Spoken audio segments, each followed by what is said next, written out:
What's the difference between the Jason that we had in the first episode and the Jason that we're having right now? I have to let people mess up and make mistakes because that's basically the same way that I learned. Anyone who is watching to this show and they want to end up in roofing where they are just starting their business, would you elaborate like the complete cycle of the warranties or the shingle warranties and how the manufacturers do that, and like that's the whole process? As long as you're a certified contractor, you can get certified through any Owens Corning, Atlas, Malarkey, GAF, any of them. You can get certified as long as you have a legitimate business. If you're not doing enough volume, they have incentive to come out and replace your roof if there's a manufacturer defect. I read in a book that there are 4 kinds of businesses. The first kind of business are income-driven businesses, like they are created by founders who are income-driven. The second kind of businesses are identity-driven businesses, like they are created by founders who want to be known as businessmen. Then the third type of businesses are freedom-driven businesses, like they are created by people who want to achieve freedom, like they want to hit 5 million or 10 million and then they want to have a free life and have their systems dialed in. The fourth kind of business are created by value-driven businesses, and they are created by guys who are just not looking for 5 years or 10 years. They are looking to be in the game for next 50 years, 40 years, and they I'm are so hard on myself, so hard on myself, just because I want greatness every single time. I was raised by a really great man that I wish that was still alive right now, because I could use a lot of inspiration and a lot of advice that I feel only he could possibly give me. And I don't know, man.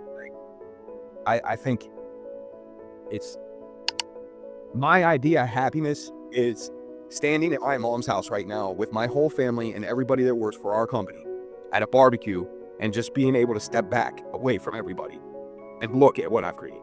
Do you feel that the father that we had, like the 90s, the fathers that he had in the 90s era, they kind of created men, and the fathers we are having right now, they are creating boys? A lot of fathers are at a disadvantage now compared to what we were, because you can't even grab your kid's sleeve when he's misbehaving. And I try the gentle parenting I have a 6-year-old, and I can right now it's the tone of voice, because once I start yelling, then he automatically pays attention. So my last question to you is, what's the difference between the Jason that I had in the beginning of this interview and the Jason who's leaving this interview? Before we begin this conversation, I want to share something personal with you. After this conversation with Jason, the first time in my life, after 25 years, I decided to fix my relationship with my father. In this episode, Jason and I talked about roofing, business, warranties, manufacturing defects, and all those things. But still, this episode has moments that are beyond that. Moments where his love for his father made me reflect some things, and that reflection led me to take action as well. Since this conversation, I started having dinner with my father every single day, and for the first time in 25 years, I drove his car, and for the first time, I'm seeing him happy as never before. Why am I telling this to you? Because this episode is more than just roofing to me. It's about moments that you can relate to, whether you are a father, a son, a wife, or a mother. And yes, there are some glitches in the audio of this podcast, but trust me, they don't take any single piece of value out of this conversation. Let's dive in.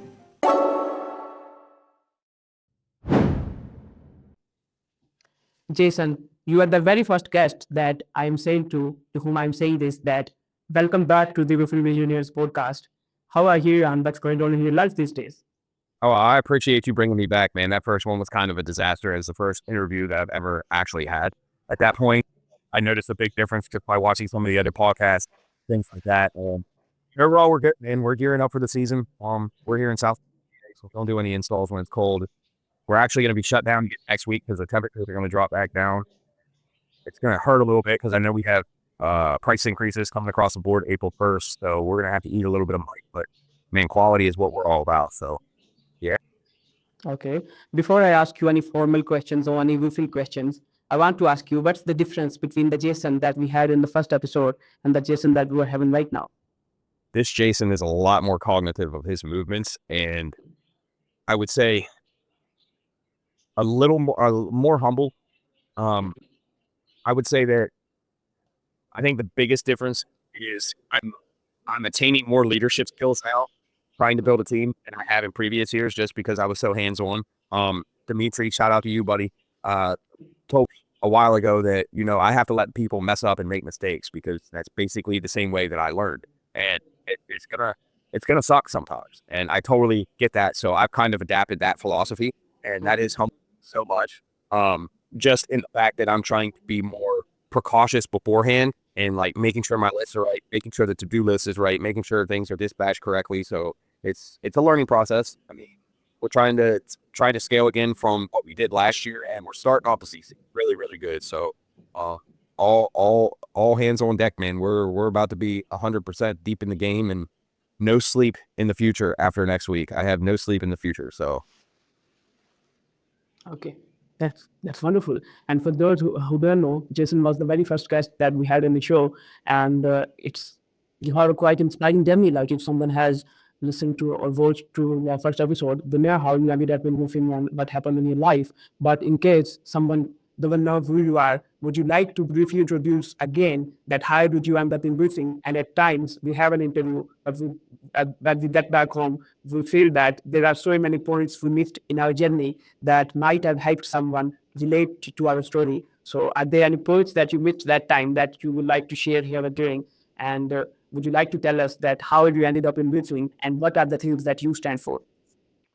uh, okay, so basically, from the time that I was 22 years old, my whole life been predicated off of my remembrance of having words ingrained into my brain from my father. Mhm. It about perseverance, ambition, being tough. Grew up kid. Obviously, I've made a ton of mistakes in my life. But the whole key concept for everything that I've done since probably about my mid-20s has been taking care of other people, not worrying about the money up front because it's going to come on the back end. And a lot of business owners you see are the now people, like next week. Still going to be relatively into the 40s, into the low 40s. And most 99% of the companies are still going to install next week. You know what I mean? That's not where I'm trying to go. That's not my vision. Like we install quality. We're going to be higher than most of our competition. But it's just so prevalent now, especially with AI, because you can get an answer for anything from AI. So like as far as giving advice to people coming into it, I mean, I would just say no more than what the package tells you. You know what I mean? And uh, I guess our whole company was founded. I mean, it 100% was because of the fitness industry. Like I had an app idea that um, cost me $136,000, and I had commercial roofing experience, minor residential experience, sales, advertising, thrived in anything that was customer service. Uh, but I really wanted the money to do the app that I had. So I got up when it started knocking on doors. Out of the 13 doors that I knocked, immediately nobody really uh, accepted it just because I was a guy pulling up in the car with a muscle shirt on. And one lady I met with her 3 times, and she really wanted to go with me, but she was an elderly lady kind of, and her daughter did not want her to do it. She did not want to get scammed, which I was totally understanding of. Like I didn't try to like we're not a pushy sales team by any means.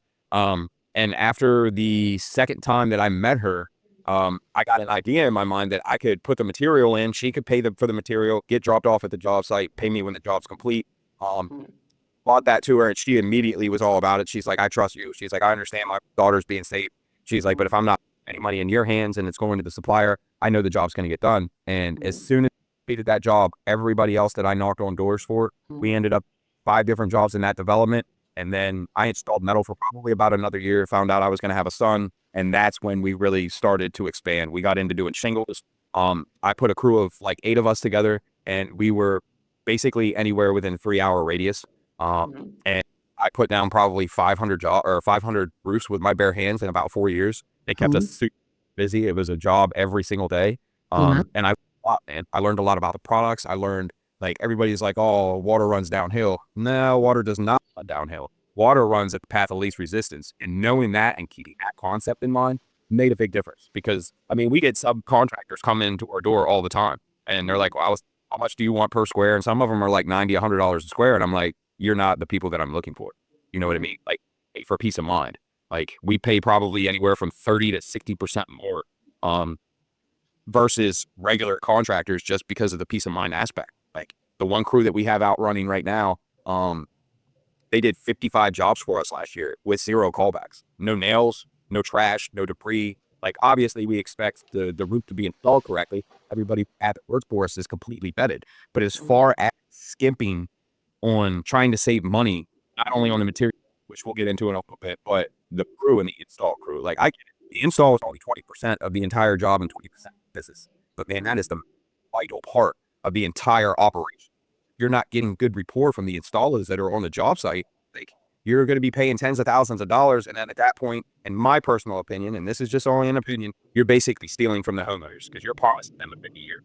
And we call it the lifetime lie here at Teflon. Like, especially in Pennsylvania, in Maryland, there is no shingle that is going to last 50 years. It's just not going to happen. You know what I mean? And a lot of people use that as a ploy. I see elderly people all the time getting roped into contracts. They would have called us. They would have got $15,000 for a brand new roof, and they're paying $40,000 just because they click ad, and they get taken advantage of. And to me, I mean, I get it. Everybody has overhead, but at the same time, like, I think companies need to focus on more employing people that actually know what they're doing instead of employing that are learning from a computer and learning to read the package. And I know that is a very unpopular opinion.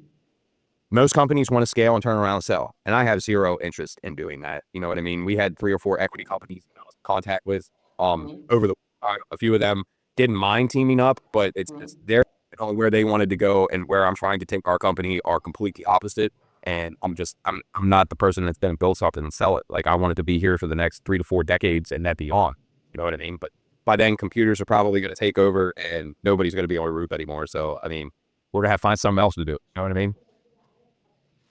That's amazing, actually. And I had kept the warranty and the manufacturing part for legal part of the interview because I knew you are excited to talk about that. However, you have just brought that up, so let's just uncover that.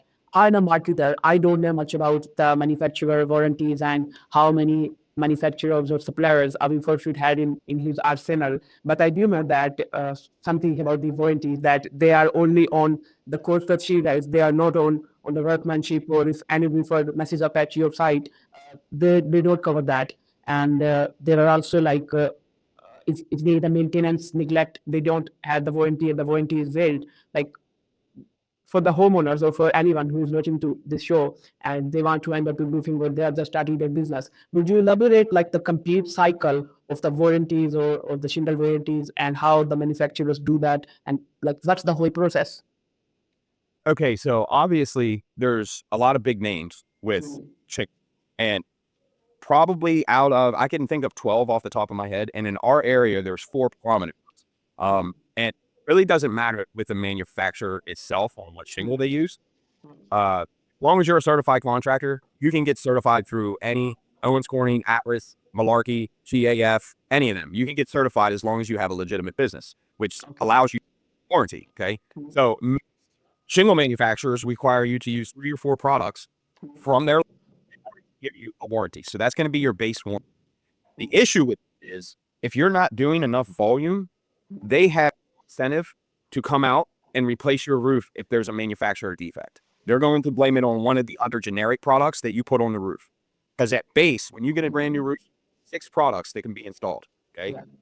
From the door, even before we had the certifications that we do now, because we're still pledged, hopefully next year we Master Elite. But even before that, like, I had the concept in my mind, like, you know, a little bit about us. Like, I am a very customer-based company. You know what I mean? I'm willing to go above and beyond for every single home, even though if it's going to cost me $200 out of my pocket, that doesn't bother me because I knew the rapport and the feedback that I'm going to get from the customer, and I'm going to get more, work out.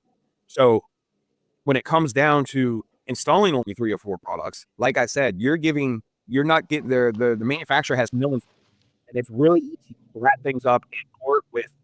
Like, we'll use one of the shingle manufacturers going against one of the generic products, and the homeowner gets stuck in the middle because it's litigation. This company will be blaming it on them will be blaming it on here. Meanwhile, Mr. Homeowner stuck here. Like, you don't understand what I'm saying? Whereas in you get certification levels and you go up, now that manufacturer has an incentive to cover any manufacturer defect for the simple fact that you've been paying for warranties. You've been up kind of like a bankroll inside of them that now they have money from the warranties that you have covered in order to replace a lot of the jobs. And homeowners get really confused just because they think that somebody coming to their door, especially if you offer 2 different shingle brands, if there is ever a manufacturer defect, you're going to have a hard time getting that covered if you got a contractor coming to your door and all pay 2 different shingles. because they are not based on one. They're not incentivized with one shingle. They're just trying to sell you a year lifetime, like we call it. Whereas if you were using all 6 products from the manufacturer and you had that base one, now the manufacturer is not going to be able to blame it on somebody else's product. They're not going to be able to blame it on a generic product because you used everything from their line. Does that make sense? Yeah, that makes sense to me. You are saying like we should be using all the product lines from a same manufacturer, so they don't have the chance to play the blame game, right? Yep, 100%. And I mean, in the grand scheme of things, even when you get into a lot of the lower shingles, that I won't obviously, they're still decent shingles. It really comes down to the insulation or the installation part of it and the products that are being used. You know what I mean? Because even if you do just have a base certification and you used all 6 products from that same line, now the manufacturer can't point fingers. You know what I mean? They can't blame it on something else. Homeowners get confused about that. They see us come in at 20,000 and they see somebody else come in at 16,000. And it basically comes down to, did I educate that homeowner enough in order to get him to see the difference? You understand? Like, and it's hard just because where we are, and we have a few of the Amish companies that are here, and they are really, really good companies. Like, and you just kind of till June until their book fills up for the year. But at the same time, they're using 3 or 4 products. They're not using the 2 other products that if they would ever have a manufacturer issue, they would come into effect because now we're going to put going to Bengals.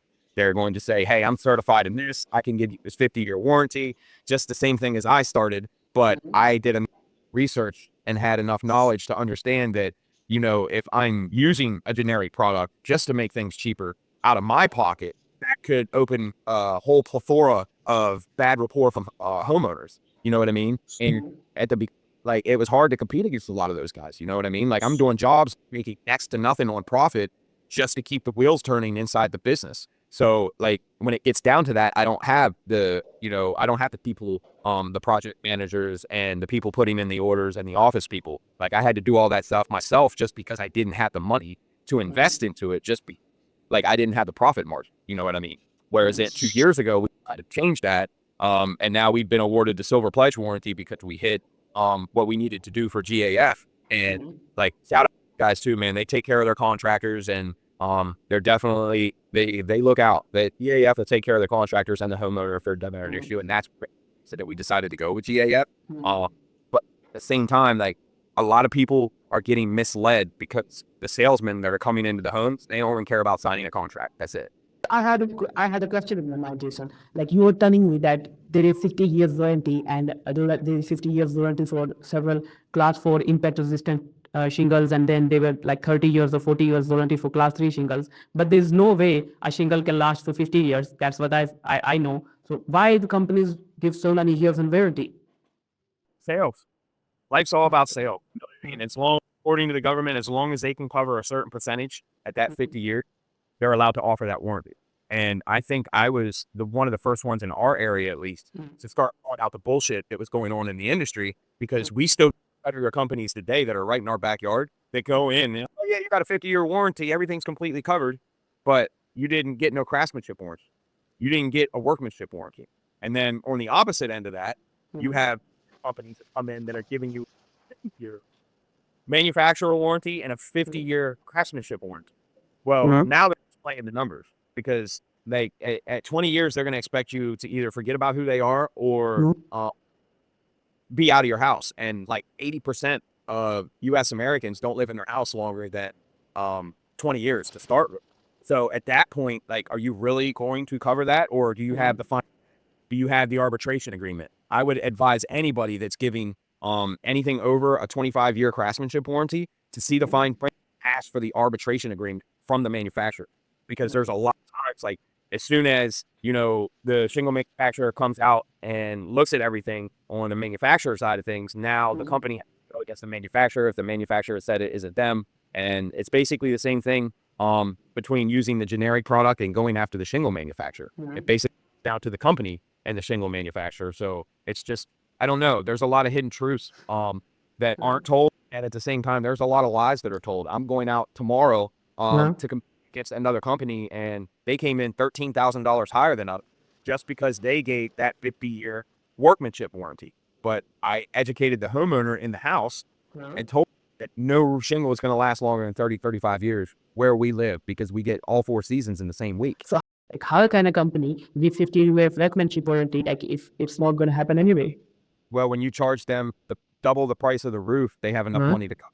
You know what I mean? But they're banking on that, and they're not Okay, letting so their they are going to cover that from the extra $13,000 that they are having made by their court, and that's that they're going to use in the income with the workmanship warranty. That is a real chance they will have really covered that, right? well, they're banking on not calling back. But I think their price came in at 28,000, and we were 50,000. You know what I mean? Mm-hmm.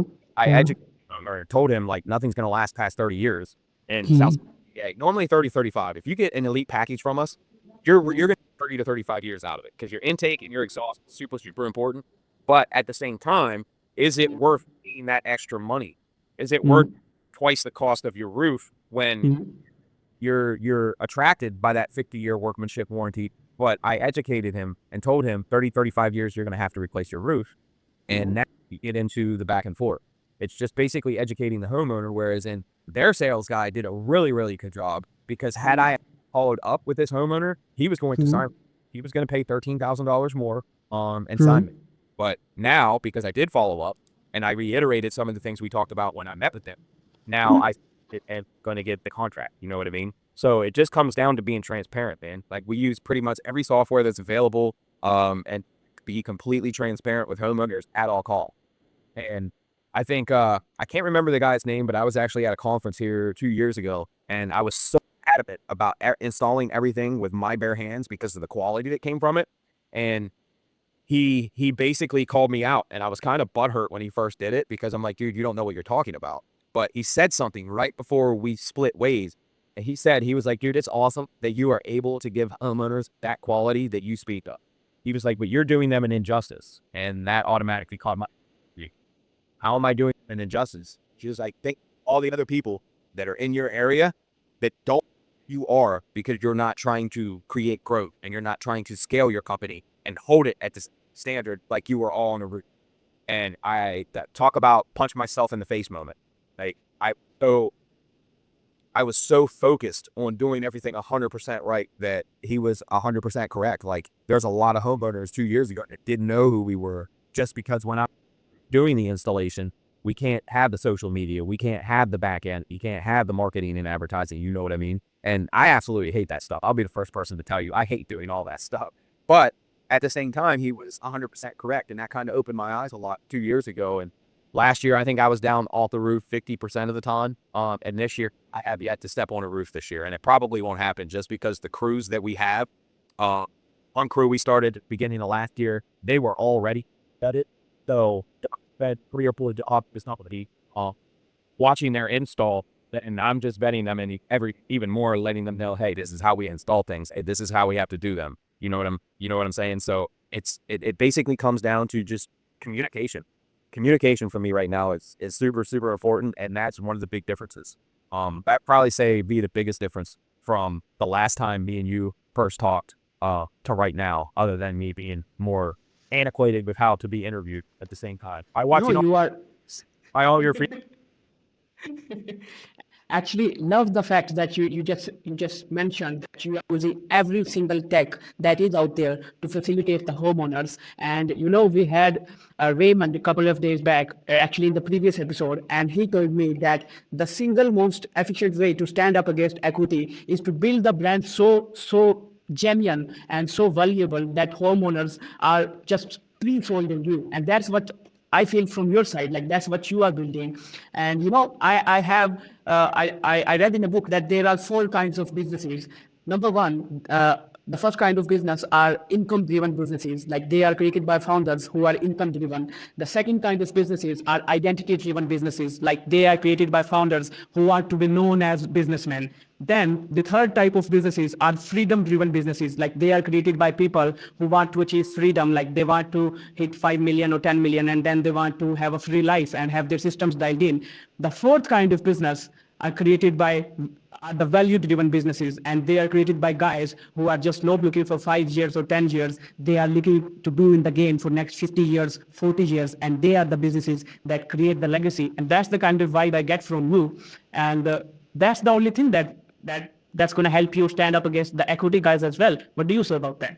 Well, our area is going to be kind of tough for bigger equity companies just because they're not going to spend the overhead to target this area. Just because the medium household income, like if you go 45 minutes north, that our medium average for income doubles and triples. And if you go 35 minutes south, it's doing the same thing all over again. So we're kind of like at a sweet spot where advertising doesn't work that much unless you're doing a plethora of it. And so it's kind of a little bit easier to not have to deal with the equity companies in this area, but there are a lot of household names in this area. You're talking companies that have been in business 30, 40, 50 years. And it was, I think our biggest advantage was when social media first started and I was one of the first companies in the area to really latch onto that and start doing those things. Just luckily for me, the generation above me, most of these other companies were ran by guys that were 20 years older than me, and they weren't hip with the technology. Just like my father, like I wanted, like it'd take him 10 minutes to send, how are you doing today text. You know what I mean? And I think that was one of our biggest advantages when we first started. And now it's just making our presence known and showing what we truly stand for, you know what I mean? And showing that we do quality, and being transparent, because the quality doesn't mean nothing if the homeowner is not aware of it. You know what I'm saying? Like, I'm sure every roofer, just like we were speaking of, like, you get a 50-year lifetime warranty, and beating that into the homeowner's head when in all reality, like, you're lying to the homeowner. You know what I mean? And the transparency is where people start to separate them. And I think that's one of the biggest things. The more companies are transparent is going to help propel you. Like, you can be smiley, shiny people holding hands, which seems to be the fad in the roofing industry now, just because you have a lot of equity companies. But these equity companies are controlled by people that don't know how to install a roof. Like, you can't just read a patent and understand that, hey, this is how your roof's to be installed. And now you're paying subcontractors $90, $100, $110 a square to do it. You're not going to be in business for it. You know what I mean? You're going to get a bad report really, really quick because you're cut corners. Like, you didn't take the time to actually understand the how-to. So it's not fair to homeowners, man. And we're entering into a very, very rocky age where everything can be lied about. Like, we see it every day with artificial intelligence, you know what I mean? And that stuff is only going to get better and better and better to the point where, like, it's not even going to look fake anymore, like, at all. Like, I've seen some stuff that people put together and I'm like, man, that looks 100% real. Like, and obvious, just using a little bit of logic, it's just, we're entering into dangerous times, man. 100%. And I'm so grateful for the other companies that were before us, and a lot of the ones right now. You had two guys on your podcast that I know, like, I personally met. Yes. And, like, I'm so grateful for a lot of those guys and the information they share, because when I coming up and actually doing it, the people that were above you didn't want to show you what to do because they feared that you were going to do it better than them and they would lose their job. But I heard Andy Frisella say something about 5 years ago, and it is completely into my body and into everything that I do. He said, if you are a leader and you are the owner of a company, it is your responsibility and, more importantly, your duty to hire people that are better than you and put them in the right positions.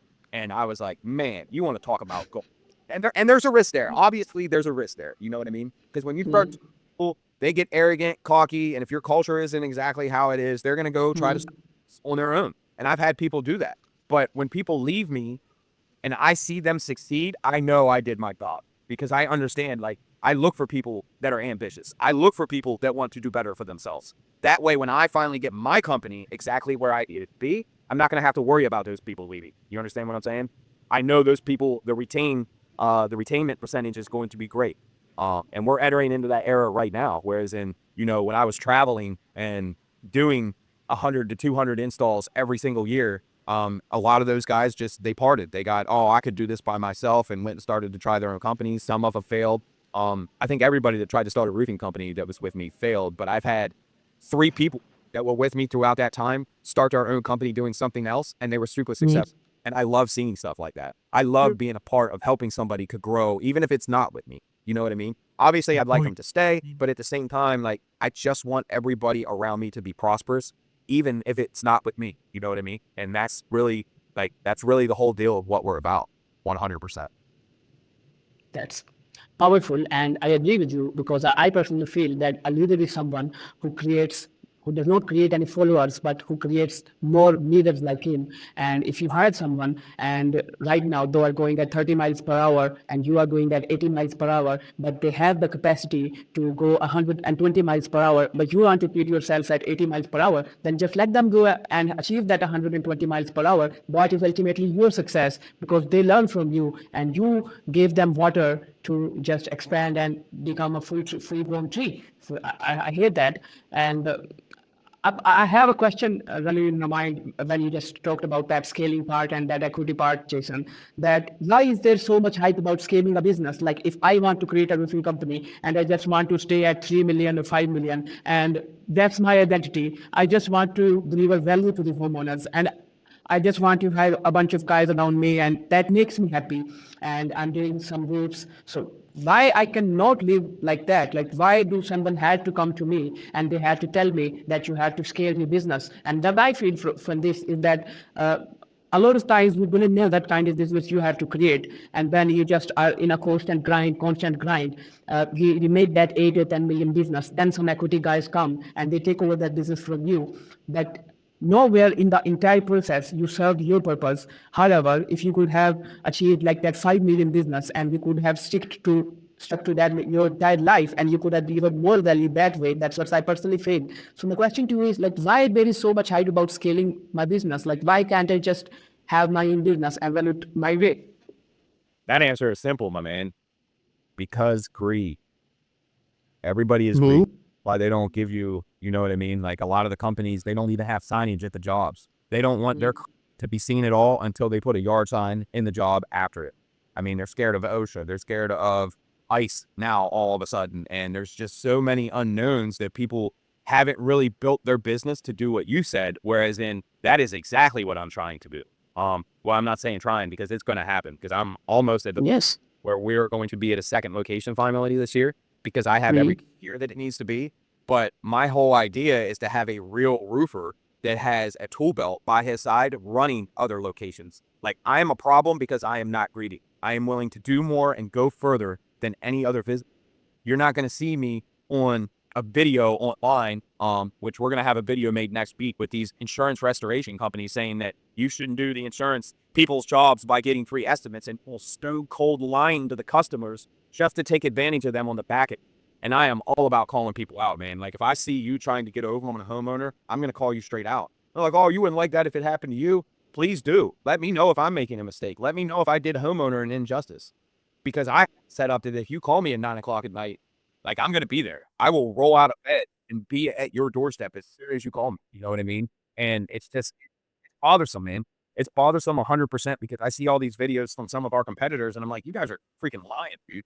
But I'm the bad guy when I correct other people and give homeowners the real information. You know what I mean? And it's just like, oh, well, it's not that big a deal. It kind of is that big a deal because if they did it to you, they're going to do it to everybody else.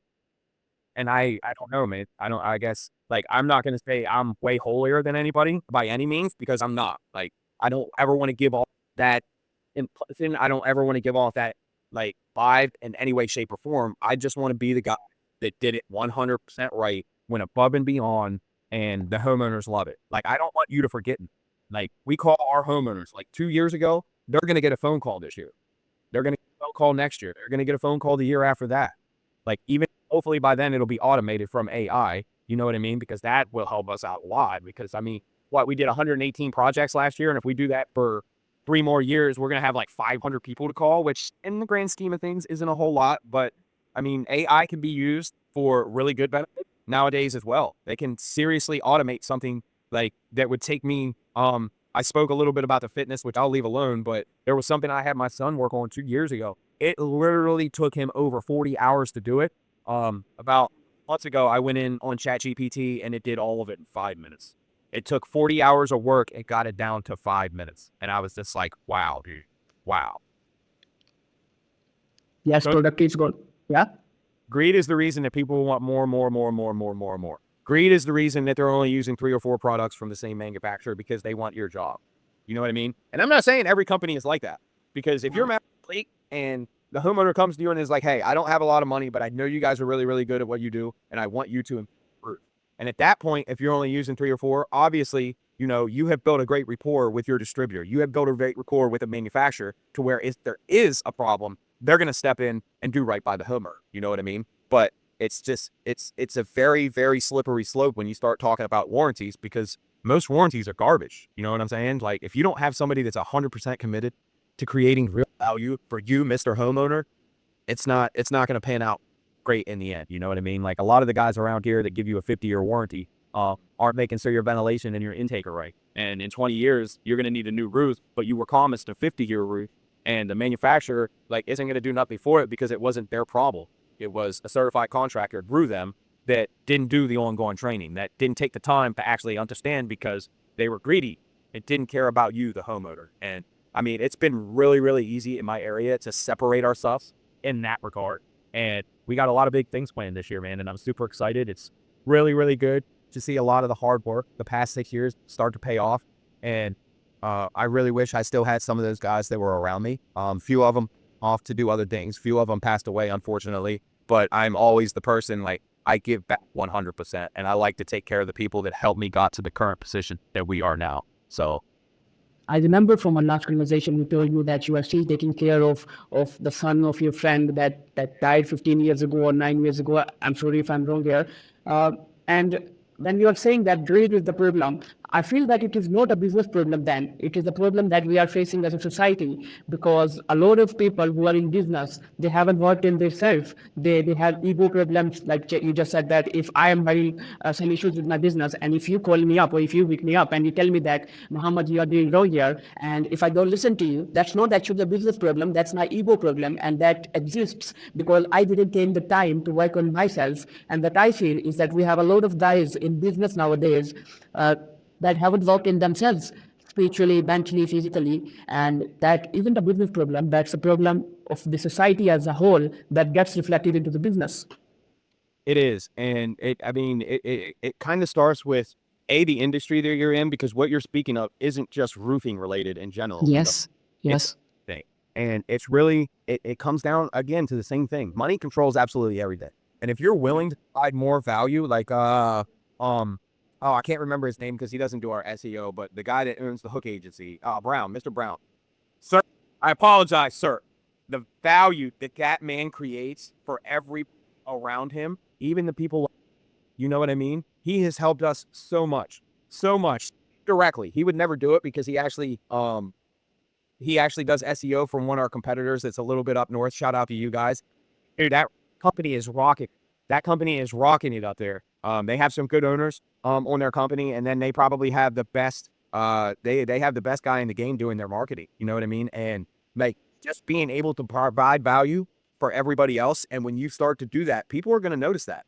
People are going to see, like, they might not know the name of the company, but they're going to know this when they see it. They'd be like, I've seen that before. And then they start doing a little research. And now they're looking at this because, like, Mr. Brown won't take anybody that's new to the roofing industry. You have to hit a certain quota before he'll touch you. You know what I mean? And that's kind of what I'm swerving to, because I find it real, real hard to get homeowners to open up to me, to tell me, hey, we don't have a lot of money. What's the best thing that you can do? Because I will break my back in order to do that for you. Because the competitor that comes in against me is going to do the exact same thing. The only thing they're not going to do, they're not going to be transparent about it. Like, if you're going to go with the lowest quote, let me know that. You know what I mean? And it's like, it's kind of hard. I don't know. I'm not sales by any means. Like, I'm not, but I kind of am, just because everything that I've done, it's weird. Uh, but at the same time, it's just, I don't know, man. I really think the instant gratification everybody gets now is playing on the mentality, and it's really, really incentivizing the egos inside of our mind to be more driven that we want money. Now, doesn't matter what we have to do. We want money now. Like, 5 years ago, you wouldn't find a 19-year-old that could go make $1 million in 1 year. That made it. Whatever you just did right there made everything way better on my end. Like, yeah, 5 years ago, you weren't going to find a 19-year-old that's going to go make $1 million in a year. You know what I mean? Whereas now, like, all you would have to, like, get through a 19-year-old's head is if you get on and you learn ChatGPT and you learn AI for the next year, lock yourself in a closet, go live anywhere else where you're not around anybody, and you completely block yourself out away from the world from 1 year, just 1 year, I guarantee you, you will be a millionaire. You will generate $1 million worth of income by the end of that first week. And it's a good and a bad thing. You know what I mean? Because you're not having to put the hard work in order to get to that point. But at the same time, you're challenging your brain way more than the people that put in the hard work. You know what I mean? And they said that, I mean, I don't even know how long that's been said. The people that work are never going to get rich. If you have to do physical labor, you are never going to get. It's the thinkers are the ones that get rich, not the people that are actually doing the work. You know what I mean? And that's kind of the big mentality, I think, for all business owners. Whereas that's been a hard concept for me to adapt to, just because I do like to think, but at the same time, I want everything to be a certain way for a reason. And trying to instill that into people has been, I think, our biggest setback. But as of the beginning of last year, a lot of that has changed. And I think that was the number one thing that I missed overall, was trying to encourage people in a positive manner to make mistakes, because most people aren't book learners. I am one of those people. You could write a defined list out step by step, and I could read it 5 times, and I'm still not going to completely grasp it until I actually do it for myself. You know what I mean? And I seen that a long time ago when I first got into commercial roofing, that you were seeing these estimators with 4 years degrees and these engineers with 8-year degrees come in and mess shit up. The ego's coming into it 100%. Whereas that's what each of my locations. If I can open 5 locations that are all doing between $3 and $5 million, obviously it would be great if they were higher. But then you get into having more. Then you get into having more overhead. I told one of the head guys that was on my lifetime crew, which we installed a lot of Tilcor metal shingle, a lot of metal shingle. Oh, that's probably my biggest experience. I probably have 150 of those roofs installed. But I told him at the beginning of the year last year, he's like, dude, what would be your overall dream for your company? I said, dude, if we could have 50 jobs every single year booked out for Tilcor, I would just let everything else run itself. I would be out on a roof every day because that's what I want. I want to be using my hands. I want to be creating. I want to do something, step back and look at it and be like, damn, that looks good. You know what I mean? Whereas shingles will break your body down 100%. Installing some of the metal is going to break your body down over time. And if I'm going to create something and make something for what it is, then, I have to be the leader. I have to put the people in the positions that are better than me, because everything's coming full circle. The reason that I started this company, by the end of the year, is going to be incorporated into this company. And we are going to have different things available to each and every single one of our homeowners. That's not only going to give them a roofing system, but it's going to help you with overall health entirely in your life. So I'm super excited for that. I'm not going to get too much more into that right now, just for the simple fact I don't want to give away ideas to other people that have a lot of money and they can do things faster than I can. You know what I mean? Yeah. And you are first mover in a lot of things. I read somewhere that you can either have the fast mover advantage or you can have the first mover advantage. And what I feel is that the equity guys, they have the fast mover advantage. They have the money, but you have the first mover advantage. And there are a lot of things that you can be the first one that you are doing in your area, and you can take the edge from those things. So yeah, you are totally right here.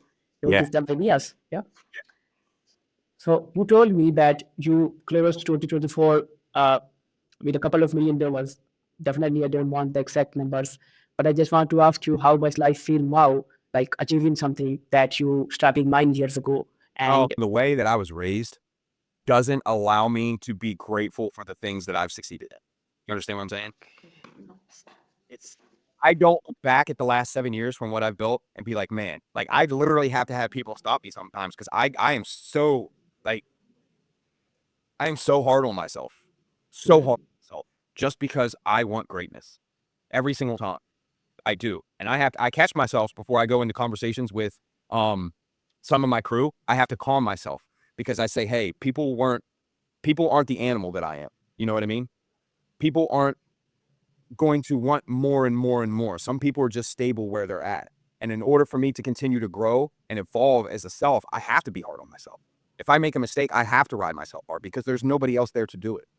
You know what I mean? And I was raised by a really great man that I wish that was still alive right now, because I could use a lot of inspiration and a lot of advice that I feel only he could possibly give me.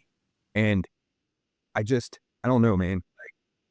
I think it's, I can't, my idea of happiness is standing at my mom's house right now with my whole family and everybody that works for our company at a barbecue and just being able to step back away from everybody and look at what I've created.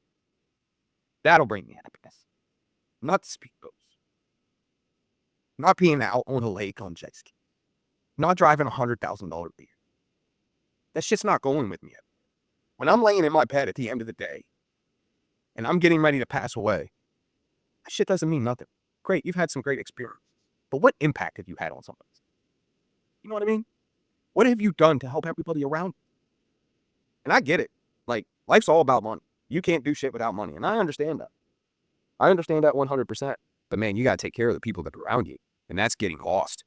The days of the old are getting lost very, very quick. And I'll be damned if that gets lost here for our company. It's just not going to happen. Like, even if I have to do this for 3 more years. My retirement plan, I have 6 years to accomplish it yet. It's not going to take that long. Because as soon as we get that second location, the second location is probably going to take about 2 years to get running like this one. But 3, 4, and 5 are going to come so quick after that. Just because I've done all of the trial and error. You know what I mean? And I can go on and listen to all these equity companies about how to build a business. And I could do this, I could do that. But you're not building a business the way that I want my business to be. There is nobody. Well, I don't want to say nobody because I'm sure there's quite a few of them that you don't really hear about. Just because a lot of them don't want to be on camera. That have built businesses the way that I want to build. But everybody out there that's selling some program to scale or, hey, you want to sell your roofing company in 5 years. Like, I didn't go to Bachman. Like, I'm sure he's great at everything he does. But I look at that as in you're taking money from homeowners. Like, if you came in at $15,000 and you sent somebody to their roof and you could convince them to sell that roof for $18,000 instead of $15,000, like, they would 100% do it. 90% of companies are going to do that. And it's just, I don't know. I feel like you're doing an injustice to the people that are around you at that point. Like, you're not being honest. You're being greedy. And greed is going to sink you every single time. Sooner or later, it is going to catch up with you one way or another. And I don't ever want to face that, man. I don't want to ever have to make up for something that I was being greedy for. I walked away from a commercial estimate 3 years ago that we would have profited $200,000 off of. And I didn't want anything to do it. And we did all the footwork, went through everything, and I had 4 people with me that all have commercial roofing experience, but we couldn't agree on how to execute the job. So I walked away from it, and they told me I was crazy. And I said, look, that $200,000 means nothing, because I know in 3 years that I'm going to have somebody in that position that I'm going to be able to be completely hands off. I think it's people don't take pride in what they've done in the past, and that is what keeps me moving forward. Amazing. And whenever I sit down with you, we have had like 3 to 4 interactions till now. I just have this emotional connection maybe with you that I get to learn some really personal things, and I look up to you like in a lot of ways. Like, you inspired me, and then I just feel that I have some kind of connection that these are the things that I somehow somewhere I am doing in my life too, which I'm definitely not in the position to talk about them here, that I achieved this, I achieved that. But I learned a lot of things from you, and I actually respect you a lot. That right there, my happiness comes from, man. You have no idea. Like, it's me making an impact. Yeah, there's no amount of money that you could give me that is going to replace that feeling. There's just not, you know what I mean? And like, I get it. It's cool to go out and have fun. And everybody's like, you need to take a break. You need to go do this. You need to go that. And I'm like, I don't though, because I'm getting my happiness from seeing our clients be happy, knowing that they're being taken care of, talking to people like you that's saying, that you're being inspired by some of the things that I say. And it's just, it's money is never going to replace that feeling. And I don't know exactly where that came from, but I'm 99% sure that it was my father, 100%. You know what I mean? Okay, I just have 2 questions for you now. I want to ask you, like, do you feel that the father that we had, like the fathers that we had in the 90s era, they kind of created one, and the fathers who are having right now, they are creating boys? I don't have any son, but what do you say or feel about that? Um, I think a lot of fathers are at a disadvantage now compared to what we were, because you can't even grab your kid's sleeve when he's misbehaving. And I try the gentle parenting I have a 6-year-old, and I can right now it's the tone of voice, because once I start yelling, then he automatically pays attention. But when I ask him calmly like this, What I mean, and if you don't start that at a super young age, they're going to be on the screen time. They're going to be seeing other kids and the way they act. So if you don't start explaining something to them from the door, 0, 1, 2, 3 years old, you're going to lose that advantage 100%. And then it comes back to, what can I do? My child's going to have behavioral problems. Oh, they're putting all these dyes in these food. Oh, they're doing this. Oh, he's on that medication. Oh, and you completely lost control by that. That kid's going to come a product of his environment 100%. So like it's challenging for me being as driven and as hard and like go, go, go all the time that I know that I've adapted to what's the word I'm going to use? I've adapted to having a conversation with him before he goes to sleep at night because I can be told all my work's done for the day. I can go in, talk to him for 15 minutes, ask him how his day went. Whereas if I pick him up from school right afterward, it's playtime. It's go, go, go, go, go, go, go. We got to do this. We got to do this. We got to do this. Whereas if you do it when there's no expectation, you know what I mean? It's going to be a lot easier to reach kids today. Um, and it's I don't know. Like we're starting to keep away because everybody's so instant gratification now. Like you have TikTok every 5 seconds. You have reels on Facebook. You have reels on Instagram. You have Snapchat. Like you have people reading messages without even reading messages or sending read receipts. Like that's driving. Like you're borderline being deceitful right there. You know what I mean? And I get it. Like it's all part of the big game that we play as humans. But at the same time, man, being genuine is going to trump every single time. Being authentic is going to trump every single time. If you haven't heard of Andy Frisella, I highly suggest. Like he is a raw guy. He just gives it to you 100%. How he feels at the moment, but he has helped me through some hard times without even knowing it. You know what I mean? Like before I started the roofing company, and I was doing the fitness and all that, he was inspiration to me. Like basically, like suck it up or you're gonna fail. Like I don't want to hear you cry. Just go do it, kind of thing. And knowing that that's the way that I was raised from my father, um, it was a great man because anytime you would be like you get a boo boo or something like that, it's are you hurt or are you injured? If you're hurt, get up, walk it off. I'm going to leave you alone. If you're injured, then that's different. Now I need to, make sure you don't have a broken bone or something's not really messed up. And it was just that philosophy growing up that taught me indirectly, like, hey, you might feel like life's over right in that minute, but man, there's just such a big world and you're going to bounce back from this 100% because you are going to learn more in failure than any other single time of your life. And he taught me that at a young age. So it's one of the advantages that I have over a lot of other people that weren't really taught that, especially a lot of the new people coming in that are 35 years and younger that weren't, that were disciplined by being sat on timeout and things like that.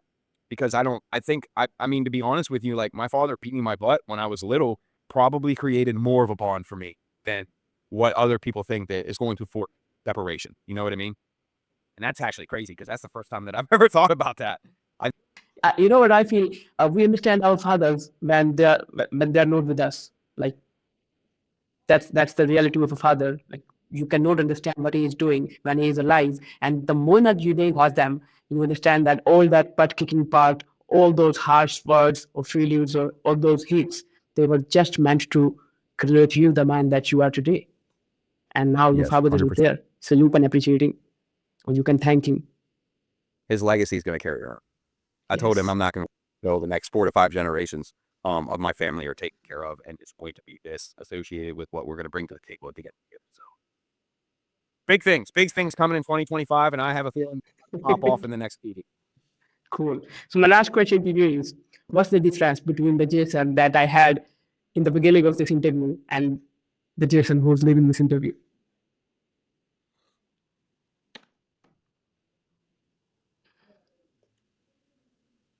I've had more time to take input from other people. Hmm.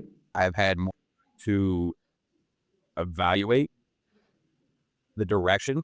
I don't want to say evaluate the direction, reevaluate the system that we have to have in order to go the direction that we have. And it's it's never been hard for me to say no. You know what I mean? But I love to take that chance just because I know that, everything's all based off of risk versus reward. And if the risk can be minimized with minimal reward, you know what I mean? Versus the risk being great with high reward, I'm more of Hmm. the high reward person. just because it's something you said earlier about going 100 miles an hour. I learned everything that I have ever learned to this point in the past 7 years since I started this company. I told myself from the door, hey, you're going to constantly make mistakes. Just make them right after you do. So I made those mistakes at 100 miles an hour just because I knew once I eliminated the mistakes, now I'm still 100 miles an hour, but everything's going like it was supposed to be. Whereas then everybody starts off slow to get to learn.